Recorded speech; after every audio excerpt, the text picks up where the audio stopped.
বছর পার হয়ে গেছে এই ব্যবসার সঙ্গে জড়িত আছি। আমি ভোজন রসিক, আমরা আগে থেকেই প্ল্যান করে থাকি যে আসলে কোথায় যাব, কি খাবো। এটার আসলে স্বাদ অতুলনীয়। অর্থাৎ যার গ্যাস হয় পানি খেলেও গ্যাস হয়।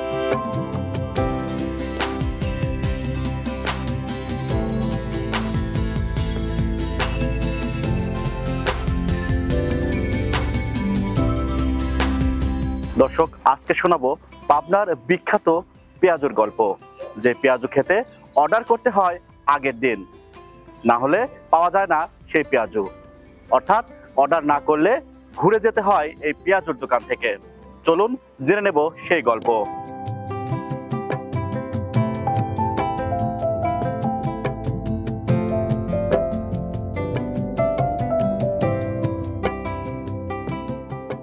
পাবনা সদরের ভাড়ারা ইউনিয়নের বক্সিপুর আসলে দেখা মিলবে একটি টিনের বাড়ি, দেয়াল রয়েছে ইটের। সেখানে দেখা মিলবে যে কয়েকজন মানুষ ভিড় জমিয়েছেন বড়া খাওয়ার জন্য। আমরা এখানে এসে যেমনটা দেখছি যে কেউ কেউ মরিচ দিয়ে বড়া খাচ্ছেন, কেউ এমনি এমনি বড়া খাচ্ছেন। আমরা এখানে একটু কথা বলার চেষ্টা করব যারা বড়া খেতে এসেছেন। আপু, কোথা থেকে এসেছেন এই বিখ্যাত এই বড়াটি খেতে? আমরা পাবনা থেকে এসেছি, সদর থেকে, মঞ্জুরাবাদ থেকে। তো আমরা আসলে অনেকদিন থেকে শুনছিলাম যে এখানে এরকম ভালো একটা বড়া পাওয়া যায়, মানে পেঁয়াজু। আমার হাজবেন্ড এসেছিল এর আগে, তো আমরা এর আগে আসিনি, আজকেই আসলাম, অনেক ভালো লেগেছে। এই আপুটির সঙ্গে কথা বলছিলাম। আমরা কথা বলবো আপুর সেই হাজবেন্ডের সঙ্গে যিনি অতীতে বড়া খেয়েছিলেন, আজকে আপুকে নিয়ে এসেছে। প্লিজ ভাইয়া, আসলে কোথা থেকে এই বিশেষ যে বড়ার বিষয়টি জেনেছেন এবং কেমন লাগে? আমি পাবনা বিজ্ঞান ও প্রযুক্তি বিশ্ববিদ্যালয়ের শিক্ষক। ছাত্রদের কাছ থেকে প্রথম খবর পেয়েছিলাম 2017 সালে প্রথম এখানে আসছিলাম। এর মাঝখানে আরো 2-1 আসছি, আজকেই প্রথম পরিবার সহ আসছি একসঙ্গে খাওয়ার জন্য। এটার আসলে স্বাদ অতুলনীয়।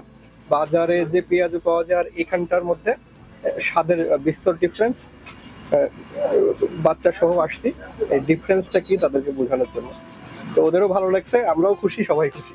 সচরাচর পেঁয়াজও আমরা বাজারে যেগুলো খাই সেগুলো কেমন? সেইটাতে এইটার স্বাদ আলাদা। যেমন আমার কাছে মনে হয়েছে যে এইখানে সব পরিমাণগুলো সঠিকভাবে দেওয়া আছে। যদি ঠান্ডাও হয়ে যায় পেঁয়াজটা, কিন্তু সেটা কখনো মানে খাওয়ার সময় মচমচে ভাবটা থেকে যায়। কিন্তু বাজারে সাধারণত কোনো জিনিস ঠান্ডা হয়ে গেলে সেটা চিবিয়ে খেতে হয়, আর এটা তেমন লাগতেছে না। নর্মাল যে গুণ সেটা এর মধ্যে আছে, হ্যাঁ, স্পাইসি ভাব আছে। দর্শক, আমরা কথা বলবো আরেকটি ভাইয়ের সঙ্গে, আসলে কেমন লাগছে পেঁয়াজু খেতে, আর যারা আসতে পারেনি তাদেরকে আপনি কি বার্তা দিতে চান?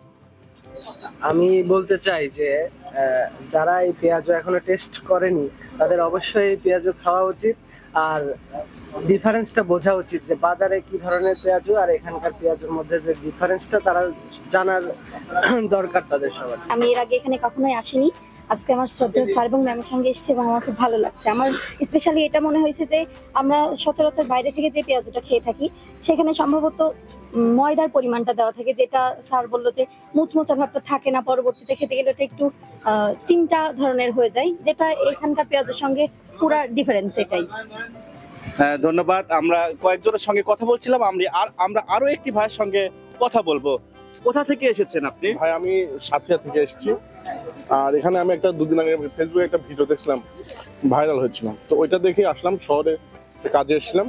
এই পেঁয়াজুটা সেই স্বাদ ভাই, মুখে যে নিচ্ছি না, সাথে একটু মরিচ, মনে হচ্ছে যে এই পেঁয়াজের ফ্লেভার গুলো মুখের মধ্যে বাস্ট হচ্ছে। আর এই অন্যান্য পেঁয়াজ হচ্ছে এগুলো অনেক সফট এবং কুড়মুড়ে। অনেক পেঁয়াজু খেয়েছে শক্ত, আটা দিয়ে ভাজা, মানে টেস্টি নাই বলা চলে।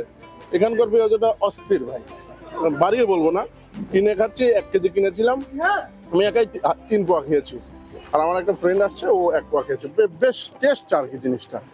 এখানে তো সচরাচর অন্যান্য পেঁয়াজুর থেকে দামও বেশি, তাহলে অর্ডারের বিষয়টি আমি কথা বলবো। দাম এবং অর্ডার, দামও বেশি, অর্ডারও দিতে হয় আগে, সেক্ষেত্রে কি বাড়তি বোঝা মনে হয়? ভাই, বিষয় হচ্ছে আমি ভোজন রসিক, আমরা আগে থেকেই প্ল্যান করে থাকি যে আসলে কোথায় যাব, কি খাবো। একটা প্যারা নাই আমাদের কাছে, প্যারা নাই, আমি প্ল্যান করেই আসছি এখানে। গতকালকে প্ল্যান করছি, কল করেছিলাম এই কুদ্দুস, এই বড়া কুদ্দুসকে। তারপর আমি পেঁয়াজু নিয়ে বলে এসে পেঁয়াজু খেতে বসছি। আমাদের 1 কেজি অর্ডার দিয়েছিলাম, আর 1 কেজি এখন নিয়ে যাবো অর্ডার দিয়ে। ভাই, দর্শক, আমরা এতক্ষণ কথা বলছিলাম যারা পেঁয়াজু খেতে এসেছেন তাদের সঙ্গে। আমরা এখন একটু কথা বলার চেষ্টা করব সেই যিনি পেঁয়াজু যিনি তৈরি করেন সেই কারিগরের সঙ্গে। আসসালামু আলাইকুম আঙ্কেল, কেমন আছেন? ওয়ালাইকুম আসসালাম, আলহামদুলিল্লাহ ভালো আছি। আসলে কেমন আছেন? হ্যাঁ ভালো আছি। আসলে আপনার এই পেঁয়াজের বিশেষত্ব সম্পর্কে আপনারা জানতে চাই যে দূর দূরান্ত থেকে পাবনা জেলা তথা পাবনা জেলার বাইরে থেকেও আসেন, এমনকি অর্ডার করতে হয় আগের দিন, এই বিশেষত্বটা জানতে চাই। বিশেষত আসলে ভালো জিনিস তৈরি করলে পরে এর কোনো বিকল্প হয় না। বিশেষত একেবারে সবকিছু বাজারের সেরা জিনিস দিয়ে আমি কাজ করি।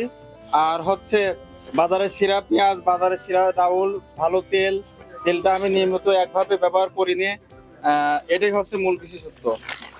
আর কতদিন ধরে এই পেঁয়াজ ব্যবসার সঙ্গে আপনি জড়িত রয়েছেন? এই ব্যবসার সঙ্গে আমি প্রায় 20 বছর পার হয়ে গেছে এই ব্যবসার সঙ্গে জড়িত আছি।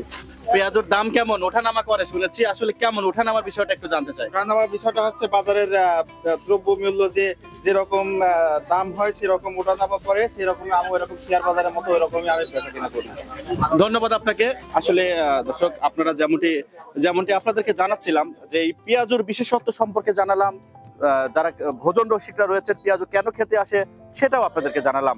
দর্শক, আরেকটি বিষয় জানিয়ে রাখতে চাই, আসলে সচরাচর পেঁয়াজু খেলে গ্যাসের সমস্যা হতে পারে, তবে এই যে পেঁয়াজু বিক্রি করছেন তার সঙ্গে কথা বলে যেমনটা জেনেছি যে পেঁয়াজু খেলে কোনো গ্যাস হবে না, অর্থাৎ যার গ্যাস হয় পানি খেলেও গ্যাস হয়।